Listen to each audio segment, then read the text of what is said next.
Nempatin lah saya rumah dinas itu bang. Jadi rumah itu bang lumayan gede lah, kamarnya 2. Pas habis saya mandi bang, saya keluar, kerasa saya kayak ada yang barengin saya.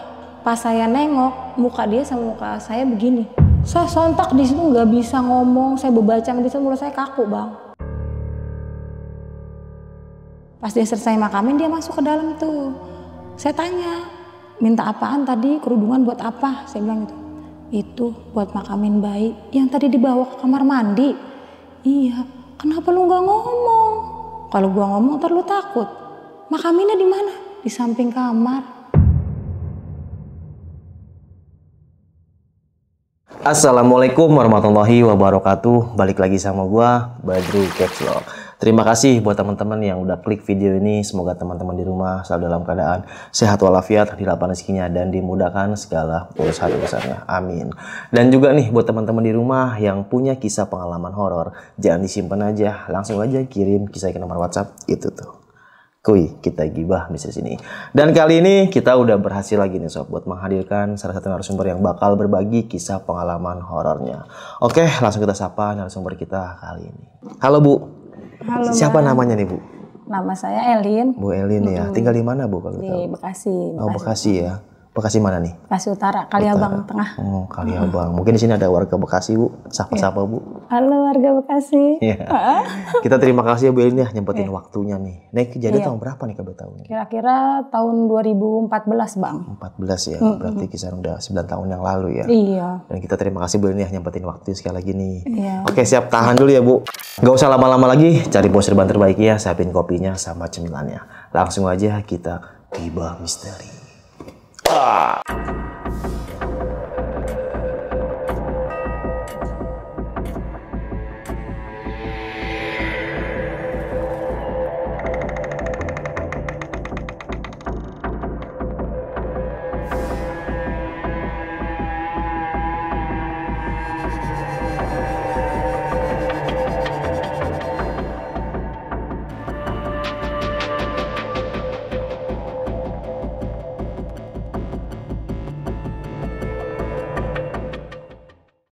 Gimana Bu Elin, kisah pengalamannya nih Bu? Awal tahun 2007 itu orang tua saya kan kerja di pintu air bang. Oke. Nempatin rumah dinas. Oh, dapat rumah dinas.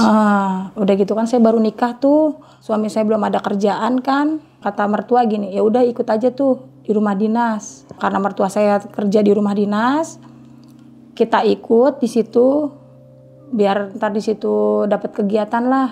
Kerja gitu, usaha tambal ban, terus saya ngewarung. Nempatin lah saya rumah dinas itu bang. Ini daerah mana nih Bu rumahnya? Daerah Jakarta Pusat. Oh, Jakarta Pusat. Oke. Awalnya ya suami saya nambel ban di situ sebelum kerja gitu, pasti di situ. Cuma ngikut doang, nambel ban. Selang sebulan suami saya dibawa lamarannya tuh sama abang. Kerjalah di situ, dibawa tuh sama abang. Dapatnya ya di rumah dinas itu. Oke. Jadi ya otomatis kan tinggalnya saya udah pasti di situ tuh. Jadi rumah itu bang lumayan gede lah, kamarnya 2. Rumah itu tapi dibagi 2 bang. Oh, dibagi 2. Sama abang gitu, abang yang pertama. Jadi abang yang pertama dapat 1 kamar, terus sama kamar mandi sama dapur dapet. Saya nempatin nggak dapet kamar mandi sama dapur, dibangunlah sama abah tuh. Dulunya itu masih bangunan biasa, jadi samping rumah lah dibikin, cuman sedikit banget bang, paling sekitaran 2 meteran lah. Oh, kayak tanah kosong gitu. Tanah kosong samping rumah dibikin sekitaran 2 meteran lah, buat yang penting kita ada dapur lah sama kamar mandi. Itu juga bikinnya juga nggak begitu layak ya, kita dengar itu juga kelihatan gitu. Kalau arah kita mau ke mall yang tempat jalan utama itu yang arah ke mall. Jadi rumah itu depannya bisa akses buat jalan ke mall, hidup. Pintu yang depan saya dapat itu turunan, jalanan turunan yang arah mau ke samping saya tuh yang bengkel. Selang sebulan saya tinggal di situ tuh, aman-aman aja saya tinggal di situ, nggak ada kejadian apa-apa, nggak ada, aman-aman aja. Saya di situ tuh tinggal berempat bang, mertua, saya, suami sama anak saya sekitar umur 1 tahun waktu itu.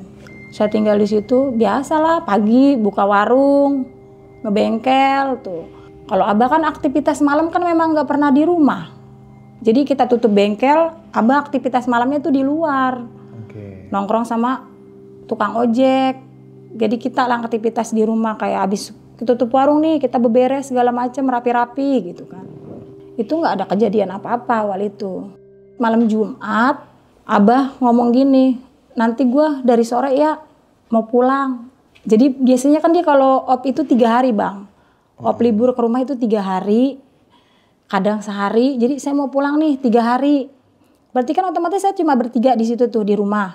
Memang itu berarti gak ada aktivitas sama sekali bang di rumah itu. Dari pagi kan sampai malam kan emang itu rumah gak pernah dipakai. Saya kan di luar terus, paling cuma ya buat sholat, kayak mandi gitu aja kan. Balik lagi ke warung. Di situ tuh rumah itu bangunan kamar mandinya itu kelihatan lorong. Kita bisa ngelihat kali, jalanan itu kira-kira berapa meter ya? Kecil banget bang, arah mau ke warung saya itu setapak doang jalanan. Kita buat berdua orang ya kita jalan begini ya nyemplung gitu kan. Abah pulang, saya berdua tutup warung biasa, beberes segala macem tuh. Suami udah makan, anak juga itu kan kalau kita tutup warung baru jam 11 malam itu baru tidur ikut kita. Saya kan beberes kayak model warung kopi kan. Kadang kalau udah mau tutup itu saya males bang, nyucinya dari awal. Jadi saya tumpuk, bersih-bersih lah karena saya dapatnya kamar mandi doang. Wastafel cucian piring gak ada. Jadi adanya di bibir kali itu bang, pinggir jalan itu tuh ada tempat cucian piring sedikit. Saya cuci piring, di situ beberes, kelar, saya bebersih kan. Mandilah saya. Kira-kira sekitar jam 12-an itu saya mandi. 12 malam. Sebelum saya mandi, karena saya penasaran kan di atas itu saya renggang kamar mandi itu, saya pengen banget gitu begini ngelihat itu kamar mandi ke arah luar gitu. Masih ramai gak tuh mall, udah tutup belum, pikir saya gitu kan. Pas saya begini itu ada perempuan bang jalan, tapi hilangnya itu di pohonan. Di samping rumah itu ada pohonan. Dari situ pertama saya kaget, itu perempuan siapa ya, nggak mungkin kan cleaning service mall itu ada di situ malam-malam gitu kan. Karena di situ kan samping ujung-ujungnya kayak orang dagang juga, dagang kelontong pinggir juga kan. Gak mungkin kata saya yang nongkrong-nongkrong itu udah malam. Sepi itu keadaannya karena udah jam 12 malam kan. Terus saya cuman di dalam kamar mandi, gak mungkin kan saya istighfar. Maksudnya saya berbacaan istighfar kan gak mungkin. Ya akhirnya saya kabur. Saya takut, saya kabur. Saya gak ngomong sama suami. Saya diem, kamu kenapa mak? Enggak, gitu doang saya. Keesokannya biasa aktivitas saya pagi tuh, bangun subuh, beberes lagi. Karena abah gak ada kan di rumah. Saya belanja warung, terus dia belanja ban segala macem. Anak kan berarti masih ibarat kata masih di dalam situ, tidur gitu kan. Waktu itu anak berapa tahun umur Bu? 1 tahun. Jadi kan aktivitas itu kan pasti kan nggak bisa maksudnya saya iniin bang. Kalau keluar masuk itu kan nggak mungkin karena di jalanan itu kan pinggir kalinya itu kan curam banget. Jadi kan selalu saya tutup tuh pakai palangan. Saya tinggal belanja, suami beberes di bengkel tuh. Saya tinggal belanja, itu nangis bang, kejer. Kata gini, itu di situ, kata dia gitu. Di situ di mana? Di situ doang. Karena umur setahun itu kan maksudnya, walaupun dia ngelihat kan dia belum begitu paham itu. Mungkin hantu ya atau gimana, enggak. Cuma nangis doang, badannya panas tuh bang. Dari situ. Kata saya kok anak tumben ini, maksudnya bangun tidur badannya panas. Kalau abah itu, kalau misalkan malam-malam Jumat itu selalu naruhin bangle setiap sudut pojok rumah. Jadi bangle dikunyah, malam Jumat nih, itu sudut-sudut semua ditemplokin sama bangle, disemprot tapi pakai mulutnya dia bang. Kan saya tanya buat apa sih bah gitu ah? Enggak katanya, buat jaga aja, anak lo masih kecil gitu doang. Ya udahlah, pikir saya udah biarin lah pitua orang dulu kan. Udah tuh anak saya panas, dalamnya kan gak ada yang jagain tuh pintu air sama bengkel. Saya kan gak bisa pulang saya buat ngurut anak saya gitu. Buat pikir saya keseleo atau kenapa lah gitu kan. Ya udahlah saya kasih obat tuh. Rerep badannya. Aktivitas dia tuh seperti biasa kan ketemu malam, maghrib dah tuh. Panas lagi bang badannya. Kata saya wah ini mau mesti dibawa ke dokter. Karena saya kan dikasih obatnya obat warung doang gitu kan. Saya di situ, dia ternyata ngenunjuknya bang pas maghrib itu saya masuk ngelonin ke dalam, gak mungkin kan saya tidurin dia di dalam warung, itu nunjuknya di ruang tengah bang, di ruang, jadi kamar depannya saya ruang tengah tempat tidur Abah. Karena Abah nggak ada kan, dia nunjuknya ke situ sambil nangis. Itu suara anak kecil banyak banget Bang di situ. Aktivitas suara anak kecil, ke saru jalan. Saya pikir ke saru jalan kali nih, suara anak kecil di luar. Saya longok kan jendela depan, nggak ada, sepi, nggak ada anak kecil. Suaranya gede itu yang. Suara anak kecil, jadi kayak main anak kecil main di tengah situ. Iya. Kayak rame. Kata saya gini, siapa lagi ada anak kecil? Apa saya pikir ada anak kecil yang ya pulang dari mall, apa bercanda di depan saya gitu? Nggak ada. Itu anak ibu masih nangis atau udah medium? Nangis. Masih nangis. Panas badannya. Pas dibuka apalagi Bang, lebih kejer di situ pas dibuka. Di situ dia ngomongnya tuh di situ doang. Di situ pikir, kan saya waktu kemarin ngelihat perempuan tuh saya feeling saya gini, apa perempuan itu? Kok tapi ada anak kecil? Saya telepon kan Abah, ini si Gilang panas badannya, anak saya gitu kan, panas badannya. Ya udah di situ katanya semprotin Bangle aja. Jangan lupa sapu lidi kalau tidur. Akhirnya saya tutup warung tuh Bang. Suami saya doang tambal ban karena dia repot kan, nggak mungkin dua-duanya diituin. Saya tungguin di situ di dalam. Saya tutup warung tuh kira-kira Isa. Saya udah tutup, biarinlah suami saya karena rame kan bengkelnya. Saya tutup warung tuh habis Isa. Saya nungguin anak saya juga takut kan karena di situ saya dengar suara anak kecil kan, jadi berasa nggak enak gitu. Perasaan saya udah merinding, nggak enak di situ. Saya telepon, udah kata Abah udah jangan ditinggal, kata dia gitu. Di situ aja. Akhirnya saya temenin tuh tidur. Suami saya tutup biasa jam 11, tutup warung, tutup bengkel jam 11 biasa. Saya tanya kan, ya kok di sini kayak ada suara anak kecil?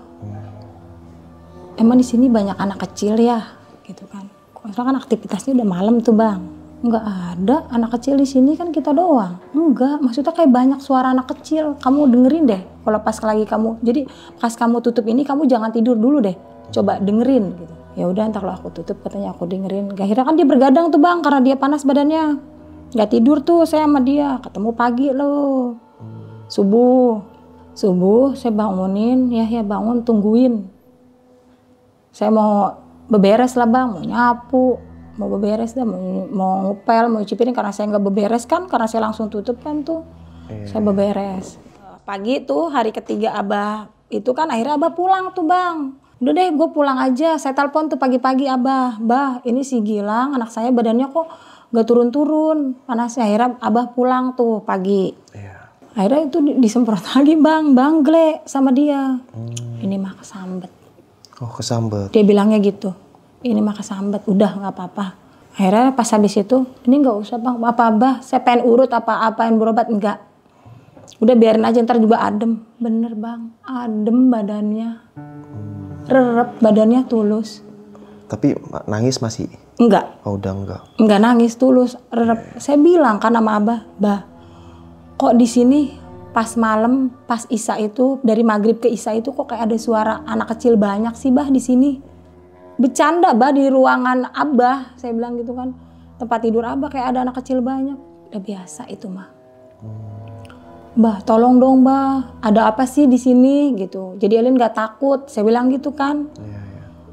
Diceritain lah Bang sama dia. Ternyata sering nemu bayi di situ. Dan bayi itu kalau dia dapat dia nggak pernah lapor ke polisi. Jadi langsung dimakamin, layaknya dimakamin. Tapi makaminnya depan rumah saya itu Bang. Kalau dihitung-hitung mah udah nggak kehitung kali Bang ya, banyak banget Bang. Ini bayinya hidup atau udah meninggal? Oh udah meninggal. Jadi kayak bayi gitu Bang. Masih kecil usianya, katanya tinggal 7 bulan, 6 bulan. Ada juga sih bayi yang baru lahir. Tapi banyakan yang bayi itu dimakaminnya ya di depan rumah. Makanya nggak usah heran kata dia. Kalau di dalam itu banyak aktivitas anak kecil katanya. Ya mungkin dia pulang ke sini katanya gitu. Karena emang dia di sini doang kan tempatnya. Tapi kan karena saya nggak tahu, saya kan takut banget ya Allah. Masih anak-anak banyak gitu. Ya sepantaran anak saya suaranya Bang. Sekitar 1 tahunan. Maksudnya Abah itu nemu jenazah bayi itu? Iya. Di kali? Di kali. Jadi jenazah bayi di kali. Jadi kali itu dulunya kan nggak ada kayak saringan Bang. Palangannya itu cuman bambu. Jadi kalau air dari Cempaka Putih itu ngalir, otomatis kan kehalang bambu. diserok lah pakai serokan. Serokannya itu kan bambu sama tutup apa sih, kipas angin tuh. Yang dibikin alatnya manual kan, dibikin diserok. Keseroknya ya itu. Kira-kira waktu itu bayinya kata Abah berapa? Kan ada yang kecil, ada yang utuh atau Ya berbentuk? kurang lebih ada kali Bang 10. 10 waktu itu. Gila ya. Ya jadi saya rada takut kan nempatin rumah itu kan. Iring berjalannya waktu kata Abah gini, nggak apa-apa, tempatin aja rumah ini, kamu nggak usah pindah, kata dia gitu, ke Bekasi. Dia ngomongnya gitu. Lillahi ta'ala, yang penting kamu ngomong. Jadi aktivitas apa yang kamu kerjain kamu ngomong, karena yang dibilang Abah, kita aktivitas ada jadi dua keluarga Bang di situ. Jadi saya nempatin aktivitas yang kita, maksudnya yang punya ruh, yang nggak punya ruh, yang malam, yang nempatin. Jadi rumah itu ada 2 dunia maksudnya? 2 dunia. Serem amat ya. Seiring berjalannya waktu tuh Bang, ya saya dibilang takut ya, cuman ya udah sering lah, jadi begitu kan. Lillahi ta'ala aja dah saya nempatin rumah itu, karena nggak mungkin kan saya nempatin rumah yang lain karena emang rumah itu doang adanya. Ya udah, saya bacaan tiap hari, ya saya ngaji lah biasa. Jadinya saya setiap habis maghrib Bang, jadi setiap habis sholat maghrib saya nggak ngaji dulu. Jadi nggak buat nempatin buat sholat doang nih, enggak. Saya jadi baca yasin dulu, utamain saya baca yasin dulu lah. Ibarat kata saya nggak tahu kirim Fatihah lah yang buat ada yang di rumah situ. Pas malam Jumat itu saya tutup warung tuh Bang. Emang aktivitas dari pagi seperti biasa lah. Buka warung, bengkel, tutup warung jam 11 tuh. Biasalah bersih-bersih segala macam, mau tidur kan. Berangkatlah Abah. Abah mau ke pangkalan dulu ya. Ke pangkalan ojek, biasa. Udah beberes, sudah di store segala macam, ke pangkalan. Saya bersih-bersih, nyuci piring. Karena saya emang gak nyuci piring kan, saya pikir ntar aja tutup nyuci piringnya gitu kan. Suami saya udah beberes, udah rapi ya, menudurin anak saya nyuci piring tuh Bang. Di samping kali itu kan jadi kayak ada tempat cucian piring di bibir kali itu Bang. Sedikit lah buat saya nyuci piring di situ gitu kan, lempungnya larinya ke kali kan. Dari situ saya beberes, habis beberes saya kelar, bebersihkan saya mandi. Pas habis saya mandi Bang, saya keluar, kerasa saya kayak ada yang barengin saya. Pas saya nengok, muka dia sama muka saya begini. Oh, papasan gitu ya? Iya Bang. Terus? Saya sontak di situ nggak bisa ngomong, saya bebaca nggak bisa, mulut saya kaku Bang. Saya di dalam hati aja saya bisa istighfar, baca apa yang saya bisa tuh. Nggak lama, itu dia hilang. Saya kabur Bang ke dalam kamar. Saya bangunin suami saya karena dia habis ngelonin anak saya ketiduran. Ya, itu siapa? Perempuan. Mukanya pucet. Saya ketemu sama perempuan ya di situ. Kenapa dia barengin saya di kamar mandi? Perempuan mana? Perempuan yang saya pernah lihat waktu saya ngintip tuh, hilangnya di pohon, yang saya pernah cerita, saya bilang gitu kan. Suami saya diem. Dia mungkin udah tahu, cuman nggak mau ngasih tahu saya ya Bang. Ya udah, tidur aja, nggak apa-apa. Cuma ngomong gitu. Cuman kan saya ketakutan Bang, karena emang itu mukanya pucet Bang. Ada sumuran saya Bang. Masih muda orangnya. Singkat cerita saya tidur lah. Saya tidur juga ya gimana sih, abis ngeliat begitu saya kan nggak pulas tidur. Oh iyalah pasti kepikiran. Pasti kepikiran aja semalaman. Saya nunggu subuh Abah pulang. Abah pulang dari pangkalan ojek kan, ngobrol sama tukang ojek pulang. Saya nanya tuh sama Abah. Kenapa Lin, Bah? Lin pengen nanya. Kok ada perempuan ya? Siapa? Saya ketemu udah 3 kali Bah sama perempuan. Yang satu saya dipapasin muka banget Bah, tolong. Itu siapa? Biasa itu mah. Cuman gitu doang jawabnya Bang. Biasa gimana sih Bah? Orang itu setan kok kayaknya yang saya lihat. Mukanya itu pucet Bah. Itu sepantaran saya. Tolong dong Bah, itu siapa? Diceritain lah sama dia. Pertama, itu perempuan yang pernah mati tenggelam di samping kamar mandi kita. Gila. Jadi dia itu Bang anak buah warteg yang di seberang saya itu. Jadi dulu tuh di kali itu bisa buat aktivitas mandi, aktivitas nyuci Bang. Jadi tuh saat itu katanya lagi hujan. Dia mungkin mau mandi, kepleset. Jadi kepleset, nganyut, ketemunya di arah Ancol 3 hari kemudian. Sontak saya kaget bang, di situ saya takut-takutnya saya nggak berani bang ke kamar mandi tutup itu kalau sendiri. Saking saya takutnya. Cuma abah ngomong begini, kalau ada apa-apa ngomong aja. Kata abah gitu, ngomong, jangan enggak. Jadi kalau kamu ngeliat itu kamu ngomong, jangan suka ganggu. Saya ini memang di sini nempatin ini. Kamu malam nggak apa-apa kamu aktivitas, tapi jangan ngewujudin wajah kamu. Kamu ngomong aja begitu. Kata abah, gitu. Abah mesen kayak gitu ke saya. Iya. Setelah itu ada kejadian lagi nih bang. Jadi ceritanya malam tuh sebelum tutup warung, anak saya udah ngantuk, pengen tidur. Kata saya udahlah, saya kelonin dulu. Kira-kira jam 10 tuh. Saya masuk ke dapur. Kok saya lihat kayak ada orang masak bang, kompor itu nyala. Ada perempuan diri madep kompor, kayak lagi ngaduk di penggorengan bang. Itu anehnya penggorengan ada di atas kompor, saya nggak ada aktivitas masak bang. Oh gila. Saya kaget, saya kabur kan tuh, saya udah nggak ngeliat muka dia. Kabur ke dalam kamar, itu dalam keadaan saya lihat karena kamar saya itu nempel sama kamar mandi, itu air nyala bang. Jadi aktivitas tuh kayak aktivitas lagi bebenah sama nyuci piring. Iya. Saya takut nggak berani lagi keluar sampai akhirnya suami saya tutup warung tuh sama bengkel jam 11. Saya diparanin ke kamar. Kamu kenapa mah? Nggak tutup. Itu saya kurban sama selimut bang. Saking saya takut. Sampai dia goyang-goyangin saya aja saya nggak berani bang natap dia. Kamu kenapa? Kata dia. Tadi ada orang masak ya. Di mana? Itu di dapur. Dilihat itu sama suami saya penggorengannya nggak ada bang.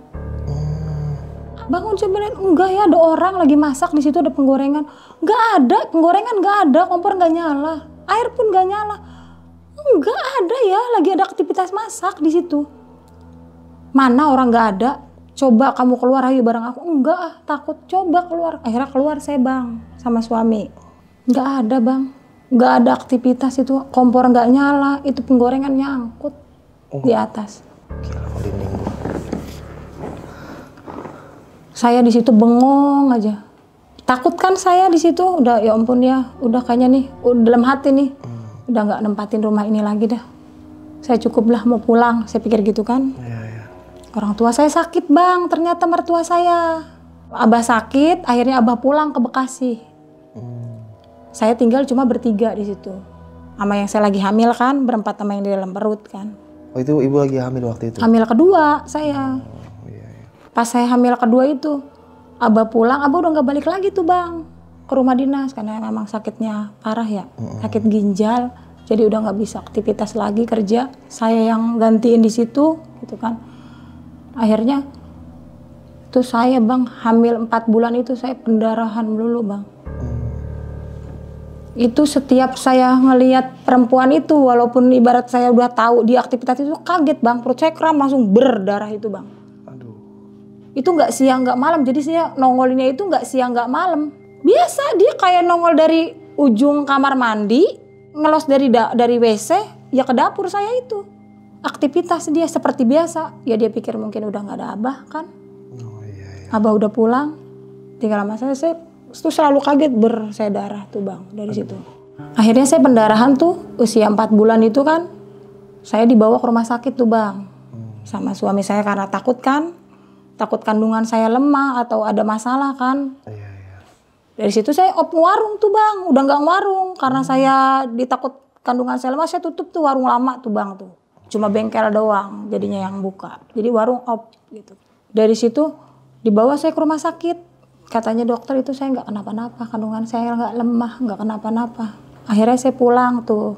Sampai mungkin kamu kaget kali mak karena ngelihat itu gitu kan. Saya pikir itu bang gitu.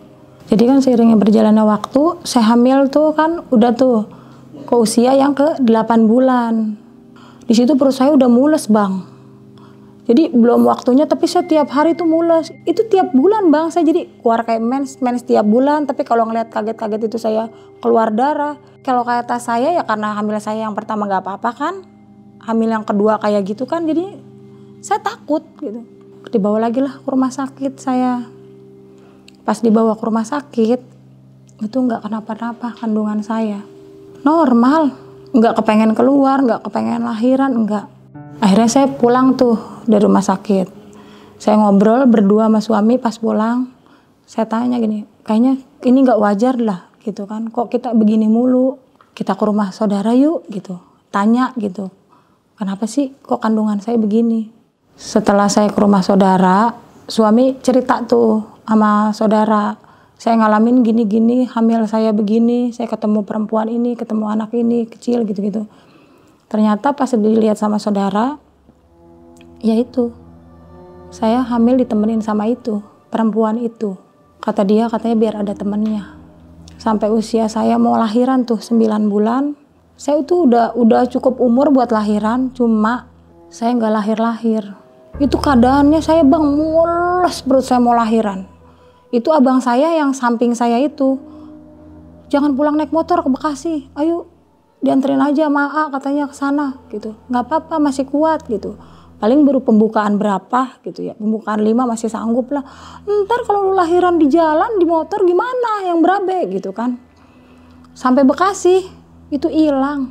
Sampai saya 2 kali tuh, saya mondar-mandir begitu, sampai bidan ngomong gini, ibu pernah ngerasain hamil nggak? Kok sampai nggak ada rasa ibu mau lahiran atau enggak? Memang iya saya mau lahiran teh, saya bilang gitu, bener saya mau lahiran. Itu perut itu sampai pintu itu hilang. Kok jalan lu beda Lin, katanya, kata abangnya suami saya, kok jalan lu beda sih sama tadi? Kenapa tadi lu jalan sampai bungkuk-bungkuk, sekarang kok lu jalan biasa aja? Akhirnya saya sama suami pulanglah ke Sunter, ke itu kan, ke rumah dinas itu lagi. Jadi kan saya ngomong nih ke suami, kata saya gini, ya ayo ke tempat itu, ke tempat ibu, saya ngomongnya gitu kan, perempuan, kita lihat lagi yuk, kenapa sih kok kita udah berkali-kali mondar-mandir begini kok gak lahir-lahir. Akhirnya dia ngomong sama saya ke tempat saudara tuh, ngomong tuh, cerita dulu kan, karena saya udah mondar-mandir kan gak lahir. Terus dia kayak gimana gitu, apa berinteraksi atau gimana gitu ngomong. Dia gak mau, katanya kamu tuh lahiran di Bekasi, karena dia tuh nempel sama kamu. Jadi dia ngikut, gak mau dia lahiran saya tuh di Bekasi, karena katanya gak ada temennya. Pulang lagi kan akhirnya ke situ, besokan paginya bener saya mules, bang. Di situ saya mules perut saya, tapi saya ditahan sama abang saya laporan sama abang saya ditahan ngomong gini, gak usah pulang, di sini aja. Jadi jalanannya itu lagi digusur itu bang, banyak jalanan lagi digusur. Jadi rumah yang bidan itu pun kena gusur separuh. Mau gak mau lah, saya ke bidan itu. Karena memang dia mondar-mandir ke Bekasi udah nggak boleh kan ke Bekasi, ya akhirnya saya lahiran di situ tuh, diperiksa. Saya udah pembukaan 8. Dari situ saya telepon saudara saya, yang ini saya mau lahiran, tapi saya lahirannya di Jakarta gitu kan. Saya nggak pulang, ya udah. Nanti saya baca-baca katanya dari rumah gitu. Pas saya udah mules begitu, udah mau lahir, si bidannya masuk, terus langsung ngomong, kok kamu kayaknya diikutin deh sama sosok makhluk, kata dia gitu. Saya tanya dong sama suami sambil sakit, makhluk apa bu? Perempuan. Ternyata bidannya itu juga bisa. Akhirnya sama bidannya dibacain surah dulu, dikasih air saya tuh di gelas. Jadi dari muka sampai ke perut tuh, saya dibalurin sama air itu, dibacain apa aja tuh. Di situ ada bacaan asyhadu alla ilaha illallah di tembok. Coba kamu lihat itu, katanya gitu. Kamu baca terus itu sambil kamu ngeden, katanya. Alhamdulillah tuh di situ, bang. Lahirlah anak saya yang kedua. Singkat cerita, pulanglah saya ke rumah karena saya cuma nginep semalaman tuh di situ. Malam tuh akhirnya kan saya sama suami kan selalu ngomong, kok kita gini amat sih tinggal di situ, sampai saya pas hamil kedua kayak gini banget gitu. Di situ dia ngikutin, di dalam kamar itu ada wujudnya. Suami langsung sampai baca apa aja itu dibaca di situ. Mana di situ lagi di itu kan gusur, sepi banget. Jadi tuh ya bidannya itu nggak nempatin rumah itu bang, karena separuh digusur, jadi rumah dia itu cuma sekamar doang buat dijadiin lahiran saya. Karena memang diceritain sama abang ipar saya kalau saya begini-begini kan lahiran mondar-mandir, akhirnya saya boleh lahiran di situ karena terpaksa kan. Itu pas suami saya masuk ke dalam kamar mandi itu, dia ngikutin perempuan itu masuk ke dalam kamar mandi. Kaburlah suami saya. Akhirnya kita berdua nggak ada yang tidur itu semalaman. Ternyata pas habis lahiran saya dia masih ngikutin ada di situ, tapi dia lepas dari samping saya. Jadi dia memang nggak nempel sama saya. Kalau itu dia jadi kayak ngerangkul gitu. Jadi perut saya kayak orang digituin. nggak boleh turun ke bawah perut saya buat lahiran. Akhirnya kan saya pulang tuh pagi, naik bajai lah biasa gitu pulang. Orang karena kita keadaan nggak tidur kan berdua semalaman gitu kan. Beres rumah karena emang gak diberes-beresin, beres rumah. Anak saya tinggal kan sama abang di situ kan. Akhirnya beresin anak saya tuh, beres, mandiin segala macem. Anak saya yang kedua, tahu badannya langsung panas. Itu panasnya 40. Bayi baru lahir panasnya 40. Itu panas banget. Saya megang di sini, gendong. Saya taruh di dada itu sampai tangan saya udah nggak berasa rasa dingin, Bang. Itu panas banget. Saya inget omongan Abah, kalau ada apa-apa, kalau ada orang baru atau ada apa-apa, itu ngucap. Di situ saya nggak ngucap karena ada warga baru yang keluar dan masuk ke rumah itu, ya kan? Karena saya baru lahir, saya udah panik karena panasnya 40, ini mau dibawa ke rumah sakit atau gimana. Tapi kata suami, telepon dulu. Ditelepon sama suami lah, saudara gitu kan. Pas habis ditelepon, datanglah tuh saudara sama emak saya datang ke situ berdua. Ternyata bener, saya nggak ada ucapan ada warga baru di sini gitu. Dia pengen ngegendong anak itu. Anak saya pengen digendong sama dia. Jadi kalau anak bayi namanya ngelihat apa hal goib gitu kan pastinya kan sawan, otomatis kan panas badannya kan. Ya udah, abis itu panas badannya dibacain tuh, dibikinin air, langsung ngadem. Yang lahiran ini kan anak saya yang kedua ini kan cowok. Alhamdulillah udah sehat. Pas dibacain itu akhirnya kita ngomong kan, akhirnya kamu berucap, kamu sendiri yang berucap ngomong. Akhirnya saya ngomong di situ. Assalamualaikum, pertama assalamualaikum ya, ada warga baru di sini, nempatin rumah ini. Maaf kalau tadi nggak izin masuk ke dalam, saya langsung nonong masuk gitu kan, karena itu posisinya pagi kan. Udah tuh anak saya kan dari situ aman, alhamdulillah. Dapat dah tuh sebulan saya itu di situ kan udah nggak ada kejadian apa-apa tuh Bang. Dapat dah surat, abang saya manggil pagi-pagi pas saya lagi aktivitas tuh, karena saya udah berarti udah nggak ngewarung lagi, jadi tinggal bengkel doang. Saya biasa ngomong anak di dalam, dia ngetok, dapat surat nih dari dinas gitu. Surat apa? Nggak boleh katanya di rumah ini ada bangunan tambahan gitu. Katanya kalau lewat dikontrol itu, jadi kelihatannya katanya jelek gitu. Karena bangunannya ya bangunan nggak layak lah. Kalau dibilangnya kan cuman asal-asalan doang kan. Akhirnya saya ngomong ke suami, saya panggil lagi nambel ban. Dibacalah sama suami, terus gimana nih solusinya gitu kan. Kalau kayak gini, ya udah pindah aja ke rumah dinas yang sebelah kan gitu. Ya udahlah, akhirnya kita pindah tuh, bangunan itu dibongkar, kita pindah ke yang seberang. Tapi kecil banget tuh rumah. Hampir soalnya rumah itu kenapa saya nggak tempatin, karena memang udah reot atapnya. Rada takut nempatin, karena abang ngomong gini, udah nanti pindah ke rumah dinas yang lain. Kamu nempatin aja dulu ini, nanti nyari tempat lagi biar kamu bisa nempatin sini. Kamu sementara nempatin yang sana aja, yang rumah kecil. Insya Allah nggak apa-apa gitu kan. Dia nempatin dah saya rumah dinas yang kecil itu. Pagi saya beberes, kemas-kemas. Barang saya cuman apa paling kan, kasur sama TV kan. Pindahlah ke situ saya. Cuman nyebrang doang, pindah. Dibawa ada tuh. Nah rumah yang depannya itu, yang tempat bekas saya, rumah yang saya tempatin itu cuma dijadiin sama abang saya itu, ini doang parkiran motor. Karena memang gak nembus kan sama rumah dia, karena memang disekat kan, maksudnya kesekat tembok, belum ditembusin.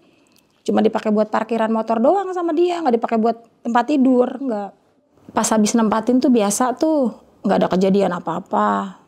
Selang seminggu saya nempatin rumah itu, karena saya memang udah gak ngewarung. Jadi dia pikirlah buat nyari tambahan lagi. Jadi dia nerusin jamnya dari jam 11 sampai ke tengah malam, kayak jam 1, jam 2 baru tutup. Akhirnya kan saya cuma bertiga doang tuh sama anak saya.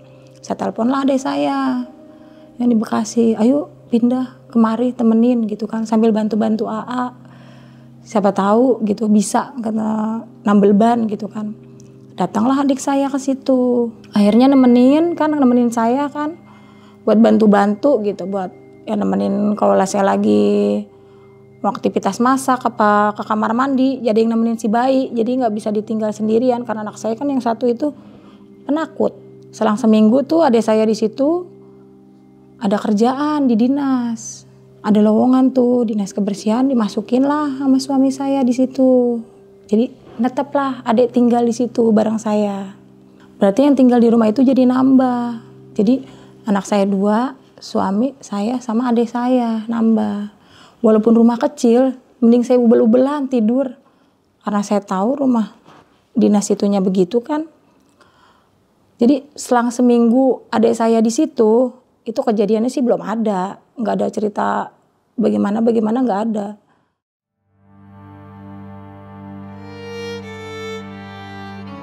Di malam Selasa, saya kan bareng adik saya tuh. Biasa baru mau masak lah, mau apa gitu. Soalnya belanja dulu ke pasar gitu. Jadi saya nyuruh dia tuh, karena di situ kan ada pasar tuh. Pasar malam, jadi turun barang malam tuh di pasar itu. Udah beli apa gitu, barang kapan pokok yang kita mau masak sekarang. Masaklah tuh saya. Tinggallah saya ke pasar sama dia. Tinggal saya berdua itu habis isya, masih sore. Diketok jendela kamar saya. Tok tok tok tok tok tok tok tok. Saya pikir ya karena di situ lahan juga ada lahan kosongnya kan buat anak-anak kerja. Saya pikir apa tukang ojek, apa orang iseng. Saya intip itu nggak ada orang. Lama-lama udah gini, gitu. Ada suara kayak gereng, Saya udah nggak beraktivitas di kamar. Saya pindah ke ruang depan. Saking saya takutnya tuh bang. Pulanglah dia dari pasar. Saya nggak jadi masak, udah masak sendiri aja. Saya nggak jadi masak. Saya nemenin anak-anak aja, terserah mau masak mie, mau masak apa. Udah yang penting sayuran buat besok aja, nggak jadi masak. Akhirnya nggak jadi masak tuh, masak mie. Kok nggak tidur di dalam, kata dia gitu dalam kamar. Enggak, saya nggak ngomong tuh sama adik saya karena udah baru pindah kan, takutnya dia takut. Udah tidur di itu aja, di kamar. Saya di luaran aja. Kan di situ berisik, ada mesin air, nggak apa-apa. Udah tidur di sini aja, emang tiap detik nyalain air gitu kan. Sama, pas dia juga baru tidur, kejadian, kan saya udah tidur duluan tuh. Dia kata kejadian jam 1. Saya udah pules-pulesnya tidur tuh sama anak saya bertiga. Dia katanya baru pules karena dia nungguin saya, suami saya belum pulang kan jam 1. Dia sama diketok di jendela itu. Tok tok tok tok tok tok tok. Dia kaget. Dia pikir suami saya yang pulang karena dari depan mungkin gak kedengeran kan dari samping. Pas dia buka jendela itu sosok gede banget bang. Itu aumannya kata dia gereng nih. Gitu. Itu matanya merah. Di sini ada calingnya, itu rambutnya sepundak. Dia bengong sejenak, dia kabur ke saya, bangunin saya. Ya kan lagi takut, saya dibangunin sama dia. Emang lu lihat apa? Lihat ini, sosoknya yang begini, tinggi, giginya ada taringnya, matanya katanya merah, rambutnya sepundak. Dia ngaumnya gereng gini, kayak orang ngaum tapi gereng, gitu. Makanya gue nggak berani tidur di kamar. Itu alasannya gue pindah ke depan. Lu juga dikenalin sekarang begini, kan udah sama-sama dikenalin. Udah ya, yang penting udah kita diem-diem aja nanti kalau AA pulang baru kita bilang gitu kan. Udah nggak apa-apa nempatin lagi. Enggak, akhirnya tidur sama saya berempat di depan. Nggak berani.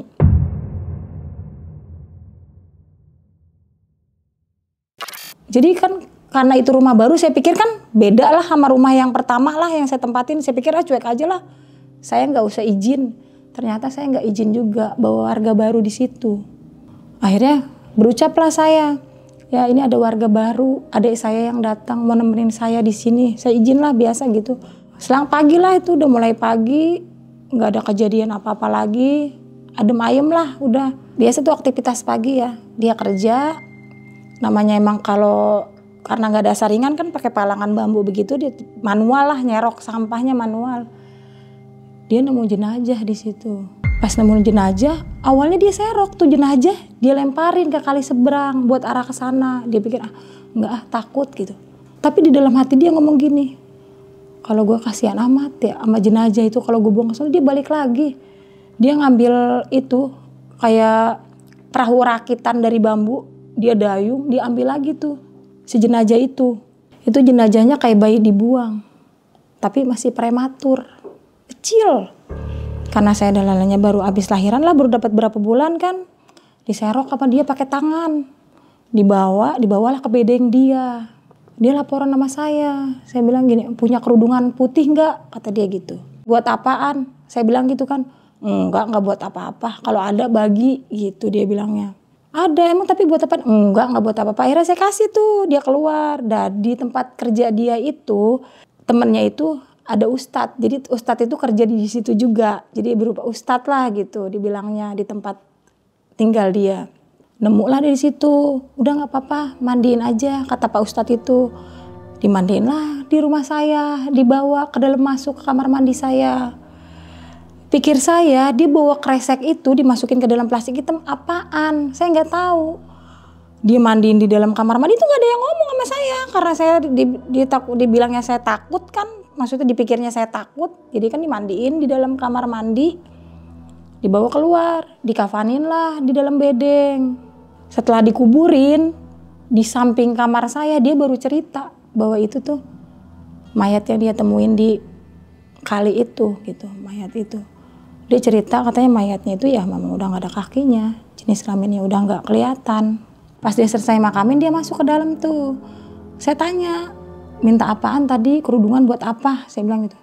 Itu buat makamin bayi yang tadi dibawa ke kamar mandi. Iya, kenapa lu nggak ngomong? Kalau gua ngomong ntar lu takut. Makaminnya di mana? Di samping kamar.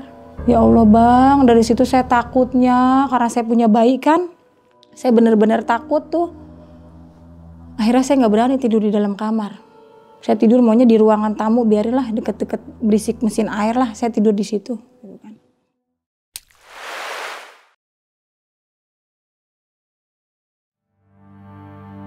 Selang sebulan tuh makam itu ada di situ kan, ada suara rintihan kayak pitik ayam, titik gitu. Karena di situ posisinya saya nggak ada jendela kan, jendelanya ada di kamar, itu suami saya yang ngomong. Malam-malam pulang dari kerja, mah. Kok di samping kita ada yang miara ayam? Ayam? Itu kali anak-anak kebersihan? Enggak, di jendela.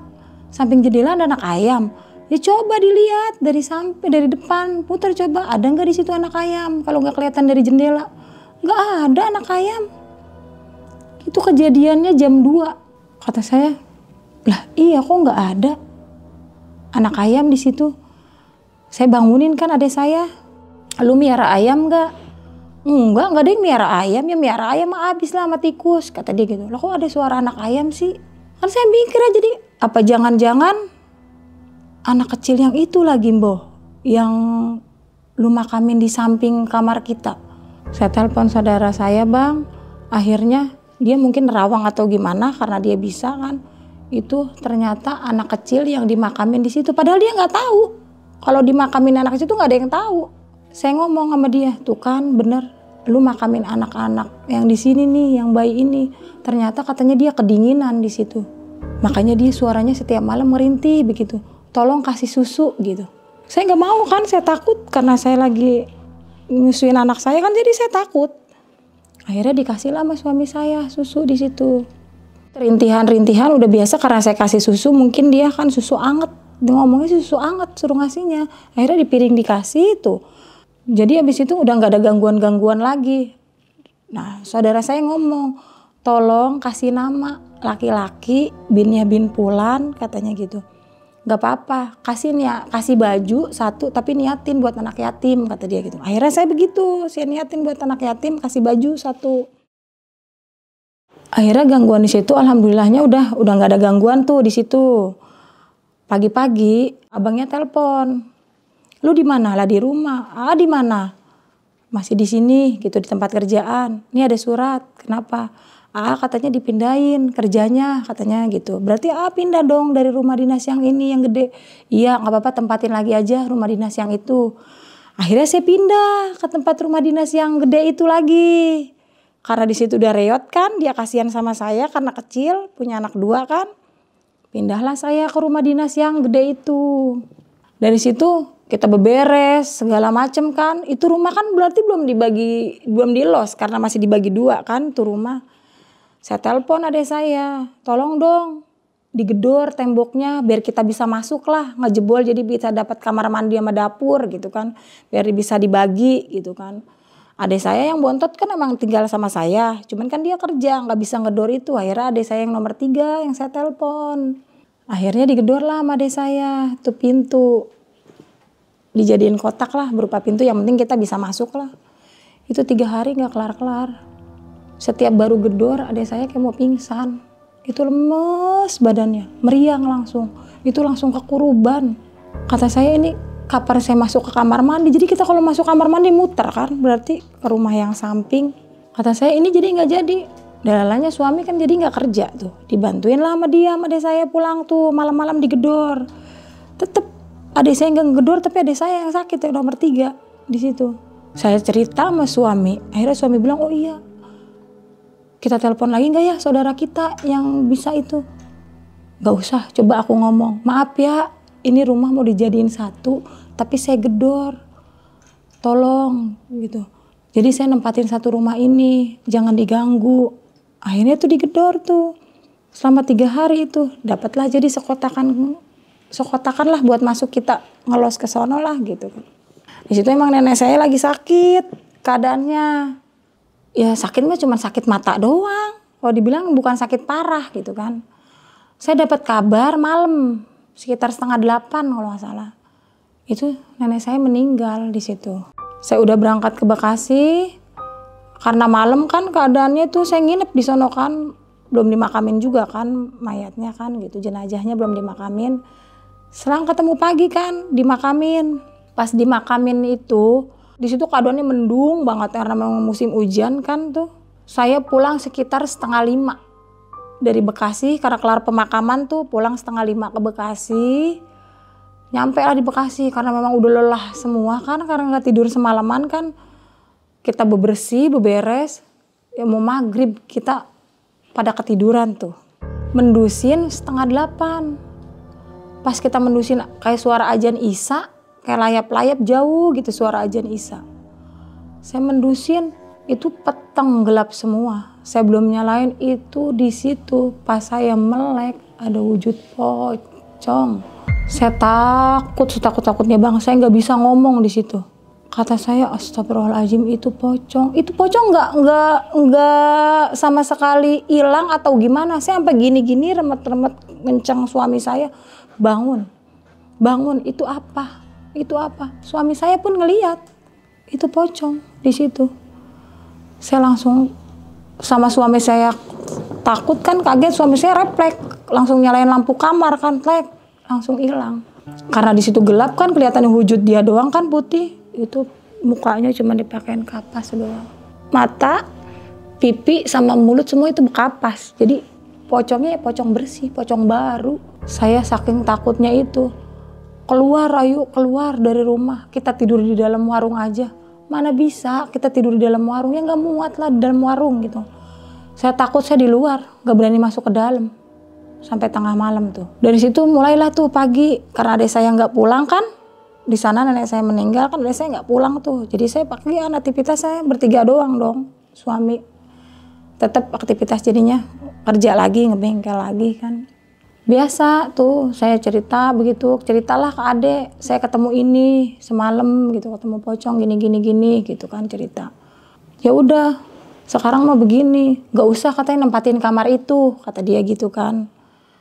Jadi kan ini udah jadi, rumah udah dibobok, gue nempatin yang di situ aja lah, yang di depan, yang di samping bekas abang saya. Pertama dia, jadi lu di situ aja lah yang gedean, gue di sini, katanya gitu, yang kecilan, kata dia gitu kan.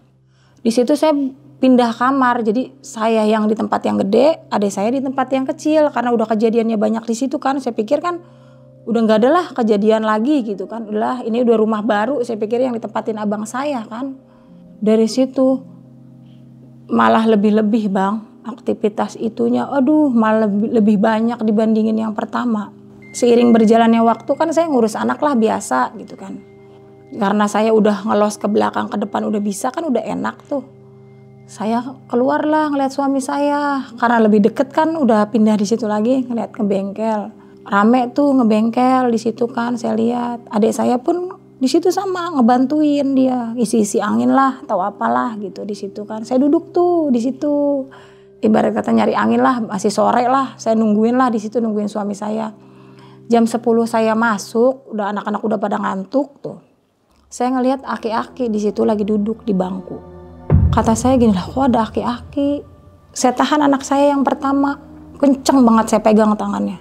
Nanti jangan masuk dulu. Saya tarik ke belakang, saya takut dia tahu. Soalnya dia penakut banget. Saya tarik ke belakang tangannya, jangan masuk. lari sono ke ayah, saya bilang gitu kan. Akhirnya saya lari, dia lari duluan, saya lari, udah nggak inget itu jalanan kecil banget bang di situ.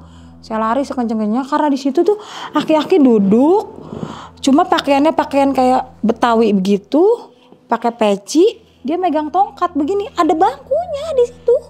Dia begini, pakai baju hitam, madepin kamar saya yang sebelah saya tempatin awal yang di situ. Duduk di tengah-tengah, saya lari sama anak saya. Itu siapa? Kata, ada apa? Orang lagi rame kok bengkel, orang lagi rame kok bengkel, kata dia gitu kan. Enggak, lihat dulu ada bapak-bapak. Di rumah kita ada bapak-bapak. Bapak-bapak di mana? Ada bapak-bapak duduk di bangku. Kalau emang masuk dari mana? Karena pintu kan dikunci gitu kan. Dilihatlah sama suami saya, itu enggak ada. Itu enggak ada sosoknya. Pas dilihat suami saya, mana orang di sini enggak ada orang kok. Kamu ngehalu kali. Ngigo kali kamu. Enggak ya, di sini ada orang, tadi lagi duduk bapak-bapak. Seakan-akan suami saya memang udah pernah diliatin, tapi dia kayaknya nggak mau saya tahu gitu kan. Saya nggak berani masuk lagi ke dalam, biarlah udah tidur, biarin di bangku lah tidur. Akhirnya udah, tutuplah tuh jam 11. Saya nggak mau ditemenin sama adik saya, karena takutnya ntar dia mondar-mandir keluar. Akhirnya saya nungguin tutup itu bengkel. Pas nungguin tutup bengkel, tutuplah jam 11. Biasa udah istirahat, udahlah nggak usah inget-inget yang tadi, kata dia gitu. Istirahat aja. Akhirnya kan saya nempatin tuh kamar yang gede. Adik saya yang kamar yang kecil, ya kan, tidurlah gitu. Karena udahlah, akhirnya pintu nggak ada yang dibuka tuh, nggak ada yang ditutup, dibuka semua pintu. Adik saya juga ngerasa takut, saya juga ngerasa takut. Saya nanya pagi-pagi pas bangun tidur itu, pas dia baru buka bengkel, kamu bener ya? Nggak tahu itu bapak-bapak siapa, kok bisa ada di tempat kita? Apa kita baru pindah lagi ke sini? Pikir saya gitu kan. Jadinya tuh ada bapak-bapak di sini. Dia cerita, itu memang bapak-bapak penunggu sini, Mak. Jadi sebelum kita pun, sebelum Abah pun, bapak-bapak itu memang udah ada di sini. Kamu tahu dari mana? Dari cerita Abah, dia ngomongnya gitu. Lah kan saya bikin takut kan, kata saya gini lah, terus nggak apa-apa bapak-bapak itu, ya kalau emang mau ngapa-ngapain dari awal aja, katanya gitu. Kamu udah diganggu sama dia cuman pengen nampakin bahwa saya ada di sini gitu, yang menunggu sini karena Abah udah nggak ada. Dari situ kan udah mulai anteng, aman lah, udah nggak, maksudnya udah tau lah. Jadi aktivitas yang di perempuan, yang di anak-anak, yang di laki-laki, udah mulai aman lah saya pikir, karena memang saya udah tahu semua kan. Anak saya udah mulai gede lah gitu kan. Yang pertama udah SD, yang kedua udah gede gitu kan. Masuklah anak saya sekolah. Akhirnya aktivitas anak saya sekolah, di situ tuh tahun 2018 tuh. Saya hamil. Anak ketiga tuh di situ. Saya biasa aktivitas nganterin pagi sekolah, suami ngebengkel, nggak ada tuh kejadian-kejadian aneh lagi. Hamil umur 2 bulan, saya memang maboknya luar biasa, nggak bangun-bangun gitu. Jadi nggak ada aktivitas saya buat ke kamar mandi, nggak apa, itu pala saya vertigo, muter. Punya vertigo, jadi itu apa-apa tuh merem sambil dituntun, jadi saya jarang ngelihat aktivitas rumah. Udah nggak ngelihat aktivitas rumah, jadi kalau berangkat tuh merem, tidur lagi merem gitu. Itu selama 2 bulan tuh. Akhirnya kan usia kandungan saya 7 bulan tuh bang, akhirnya dia ngomong gini malam, Lin kenapa? Kok gue di kamar ini kayaknya sumpek banget ya, kayaknya pengap gitu. Gue pindah ke kamar yang gedean, dia ngomongnya gitu. Lu mau pindah ke sini, orang sama kok gede? Enggak, gedean di kamar yang sebelah, kata dia gitu. Akhirnya dia pindah lah. Ini sekarang kita pindah gitu kan. Ya nggak apa-apa, ntar katanya gue geser lemari lu, kalau enggak mah nggak usah, lemari mah digeser besok pagi aja, pindah tempat aja, yang geser kasur, kata dia gitu kan. Akhirnya digeser tuh kasur sama dia pas hamil ke 7 bulan. Soalnya kan di situ ada jendela sampingnya yang bisa dibuka, jadi kalau tengah malam tuh dia bisa buka jendela, adem. Kalau saya kan karena emang bekas kamar mandi itu, jadi jendela ditutup pakai triplek gitu kan, udah nggak bisa dibuka lagi gitu kan. Dia pengen di situ karena adem, biar nggak pengap. Akhirnya dia di situ. Seperti biasa lah aktivitas malam. Ngapain, saya tidur paling ngelonin anak kan. Terus saya juga lagi hamil, nggak bisa kemana-mana kan. Tidurlah dia di situ. Pertama kali dia maksudnya nggak ada kejadian apa-apa. Dia di situ anteng lah, tidur lah sampai pagi. Aktivitas kerja lah tuh paginya. Tuh sorenya dia ngomong gini, tolong dong beliin gua sate. Dia ngomong gitu. Lu aja sono yang beli. Ya udah deh, gue yang berangkat, kata dia gitu. Itu beli sate nggak pulang-pulang bang. Kata saya, dia beli sate di mana? Akhirnya saya keluar kan, ke pintu belakang tuh. Nanyain ke suami saya karena saya bertigaan doang kan tuh sama yang dalam perut. Saya nggak enak kan, rasanya gimana gitu, sepi di rumah orang gede kan. Saya tanya ke suami saya, dia bisa sate di mana? Saya bilang gitu kan. Kok nggak pulang-pulang?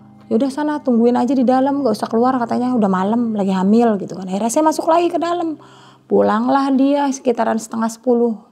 Lu beli sate di mana? Ngantri itu berjejer katanya tukang sate gitu kan. Akhirnya dia yang tadinya lelah pengen tidur sore nggak jadi tidur. Akhirnya habis makan sate ngobrol-ngobrol tuh dia main PS di situ.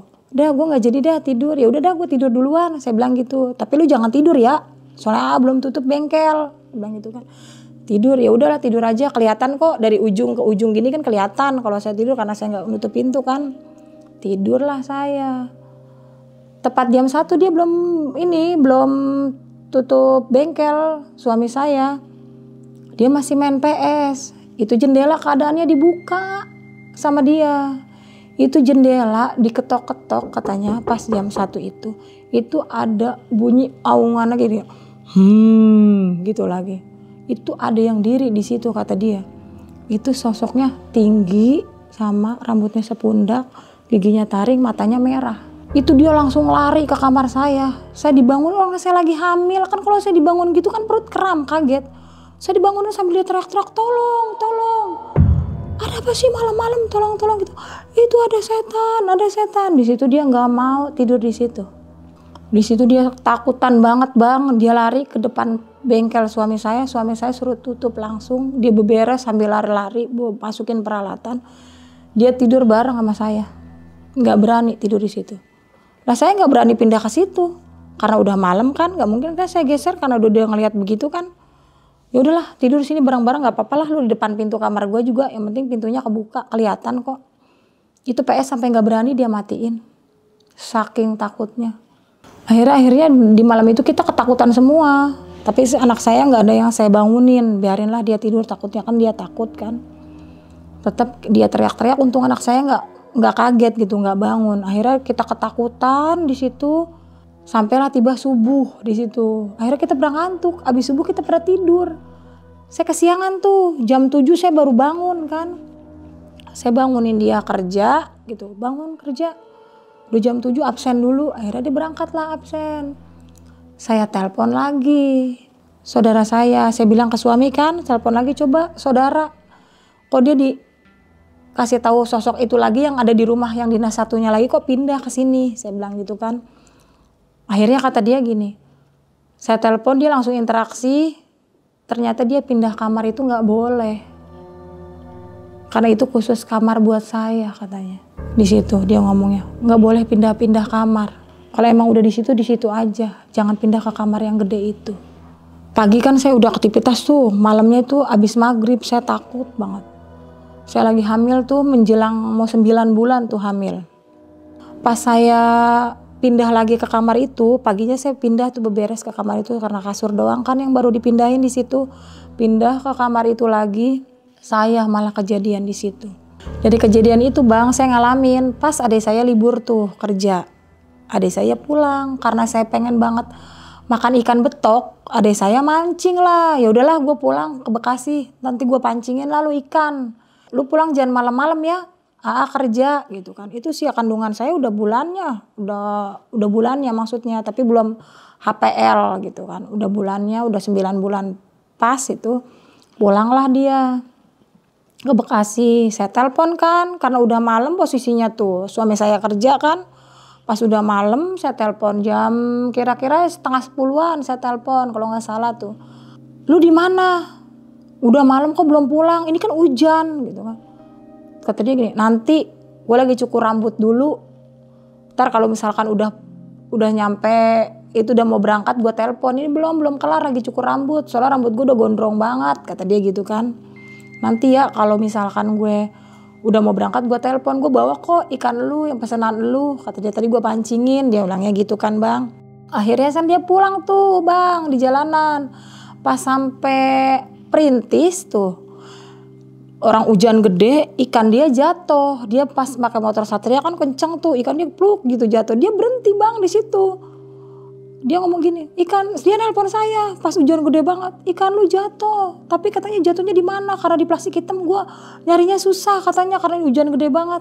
Ya udah nggak usah diambil ikannya, pulang aja langsung. Yang penting lu udah sampai rumah. Dia bilang gitu, ikan bisa gampang dicari lagi. Pulanglah dia. Nyampe tuh 10:30 tuh bang, dia nyampe rumah karena hujan gede kan. Lu lama banget dari tadi, ini kan udah musim hujan. Kalau pulang tuh jangan sampai malam-malam. Iya, gue cukur rambut. Nunggu temen gue dulu, gue nggak cukur di tukang cukur. Kata dia gitu. Akhirnya kan beberes dia tuh, bebersih. Masukin motor, bebersih. Dia namanya saking lelah kali ya, dia mancing. Akhirnya dia tidur tuh bang, saya belum tidur. Pas dia tidur, saya kan belum tidur tuh. Kira-kira jam 12 tuh masih hujan, tapi petirnya gede-gede banget. Situ. Kalau petir itu lagi ada petir itu rumah dinas itu bunyi ger gitu, kayak goyang gitu rumah. Jadi kan saya takut. Lama-lama saya kepulusan tidur. 2:30 tuh. Itu hujan makin tambah gede, banjir kayaknya di luar tuh. Cuman saya nggak berani ngintip kan keluar. Itu dia pas lagi petir gede-gedenya nyamperin saya. Dia buka hordeng nyamuk saya masuk ke dalam kamar.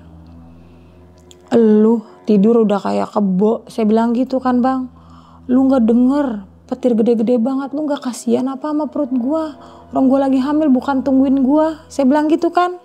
Dia cuma ngelus kepala anak saya yang 2, ngusap kepala anak saya yang 2, dia langsung jalan. Lu kalau dibilangin tutup tuh ntar hordeng nyamuk, jangan sampai kebuka. Saya bilang gitu, takut banyak nyamuk. Saya baru ngeh-ngehnya kok dia tidur pakai celana panjang lepis, tapi dia nggak pakai baju keadaannya. Kok rambutnya masih gondrong? Saya ngeh, saya melotot, saya kaku tuh, saya miring, saya nggak berani balik-balik lagi, nggak berani noleh ke belakang saya. Saya telepon suami saya, itu nggak diangkat-angkat bang. Saya sampai subuh tuh azan subuh, saya baru bangunin anak saya, bangun. Mau sekolah enggak? Kalau banjir enggak usah sekolah. Saya bilang gitu kan. Yang penting lihat dulu luar. Akhirnya dia tengok tuh ke jendela. Banjir mah ya udah enggak usah sekolah. Akhirnya saya bangunin tuh adik saya 6:30. Banjir. Saya bilang gitu kan. Enggak usah sekolah si anak saya gitu. Bangun. Mau kerja enggak? Akhirnya dia bangun tuh. Pas dia bangun 6:30 itu saya tanya sama dia. Semalam lu bangun ngeliat gue? Saya bilang gitu kan. Nyamperin gue pas hujan gede-gede. Enggak. Pakai celana lepis panjang lu tidur? Enggak, gue pakai celana pendek tidur. Saya sontak di situ.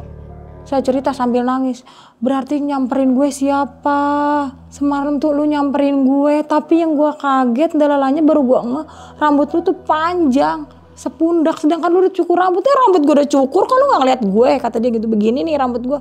Iya, tapi semalam itu lu, mukanya muka lu. Saya bilang gitu bang. Dia kaget juga, akhirnya dia nelpon, coba telepon.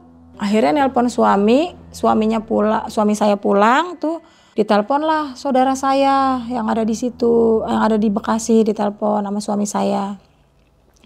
Kata suami saya, ini istri saya nemuin ini gitu semalam gini gitu kan.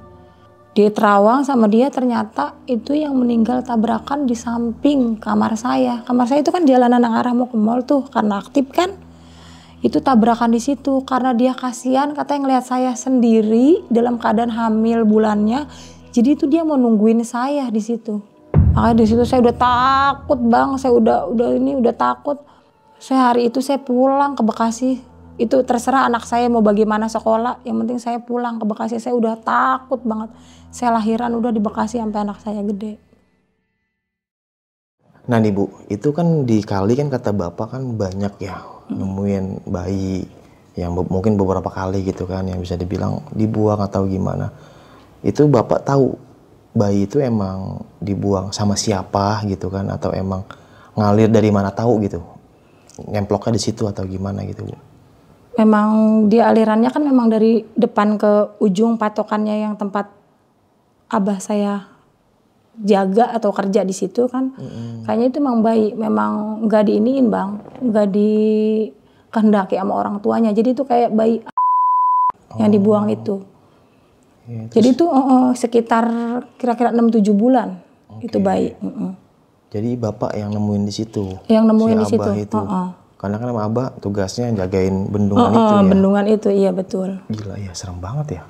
Nah terus kalau untuk yang di rumah yang itu Bu, kalau emang ada orang yang dari luar nih, misalkan kayak Ibu bilang, ini ada tamu gitu, selalu nyebut kayak gitu? Memang harus Bang. Adik saya pun ke situ juga memang harus saya nyebut. Jadi dia nelpon pengen ke rumah gitu. Jadi sebelum dia datang harusnya saya udah ngomong.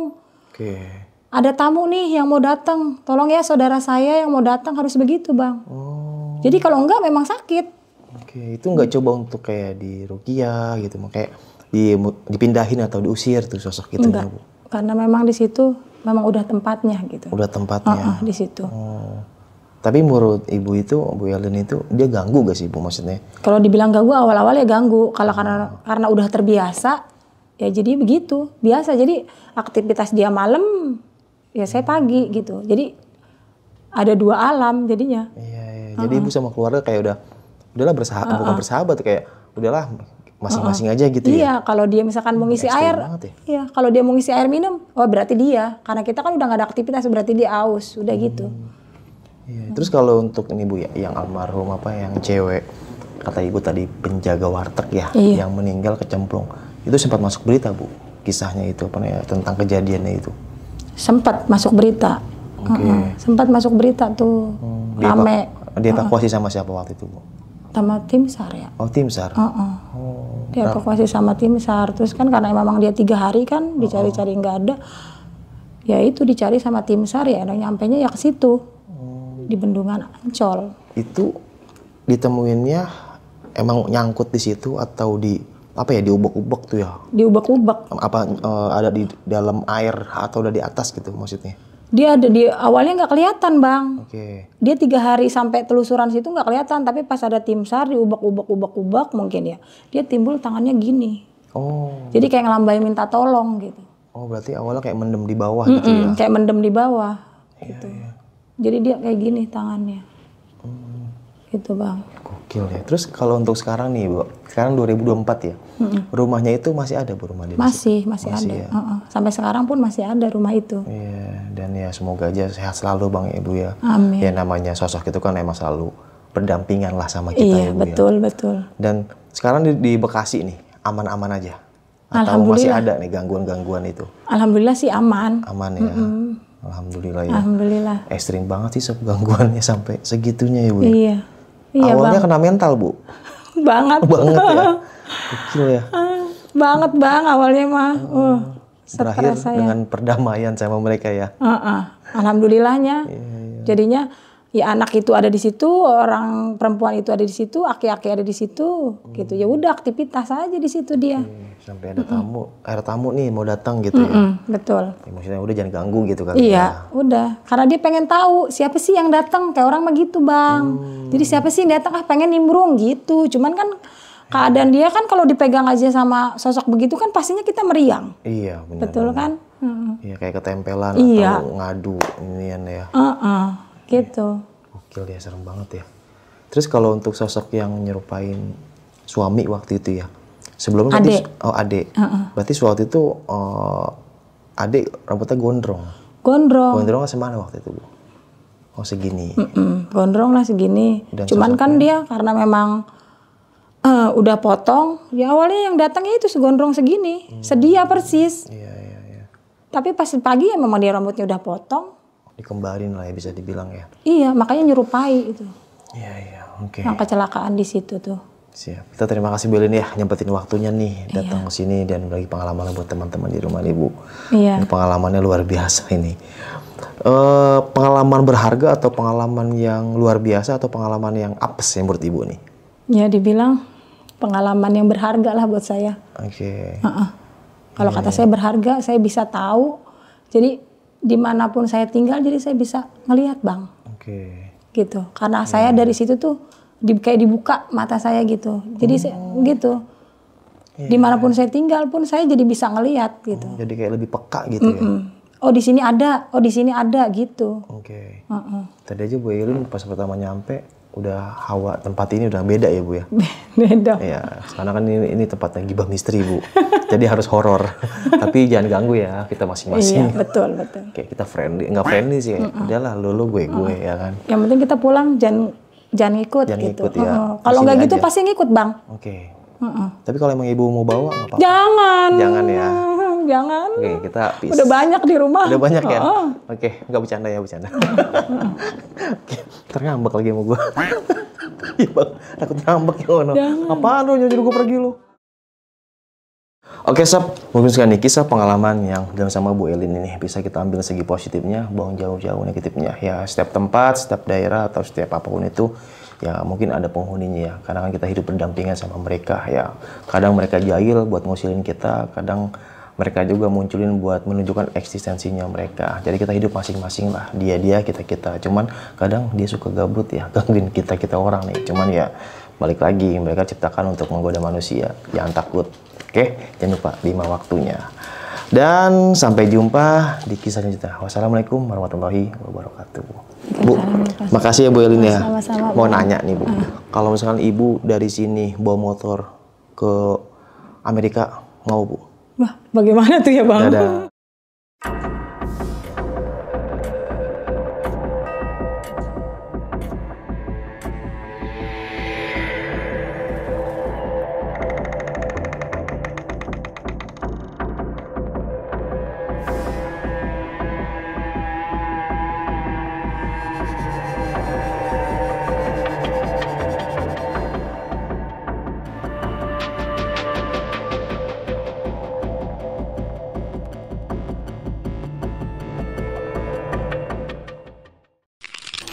Buat kalian yang punya pengalaman horor, langsung aja chat ke nomor 0877 1671 53372.